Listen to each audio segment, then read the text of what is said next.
अनमोल जी, जो अभी recently section 120A introduce किया गया है, जिसमें इंटरेस्ट और पेनल्टी के वेवर की बात की गई है,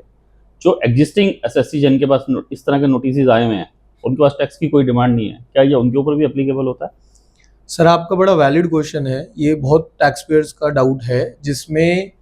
अगर हमारे पास कोई ऑर्डर ऐसा है जिसमें सिर्फ और सिर्फ इंटरेस्ट और पेनल्टी की डिमांड है, तो ये क्वेश्चन अराइज होता है कि क्या मेरे को इंटरेस्ट पेनल्टी का वेवर मिलेगा अगर मेरे पास कोई टैक्स की लायबिलिटी नहीं है। तो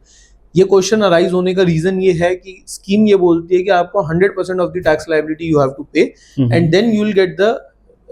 waiver from interest and penalty. तो क्वेश्चन ऑटोमेटिकली ये अराइज होता है कि क्या अगर सिर्फ इंटरेस्ट और पेनल्टी है, क्योंकि मुझे कुछ पे तो करना नहीं सरकार को, मैंने पे तो कर रखा ऑलरेडी, तो क्या उस केस में मुझे रिलीफ मिलेगा? तो आपका क्वेश्चन बहुत वैलिड है सर, और आंसर इसका है यस, आपको रिलीफ इंटरेस्ट और पेनल्टी का मिलेगा अगर आपका ऑर्डर सिर्फ और सिर्फ इंटरेस्ट और पेनल्टी की डिमांड करता है।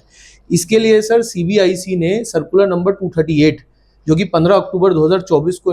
रिलीज हुआ था, उसके पैरा नंबर 4 में जो टेबल दी गई है, उस टेबल के सीरियल नंबर 4 में इस बात को क्लेरिफाई किया गया है कि अगर इंटरेस्ट और पेनल्टी की सिर्फ डिमांड है तो उन केसेस में भी सेक्शन 128A का वेवर बेनिफिट मिल जाएगा इंटरेस्ट और पेनल्टी से, और टैक्स पेयर को कुछ जमा कराने की जरूरत नहीं है।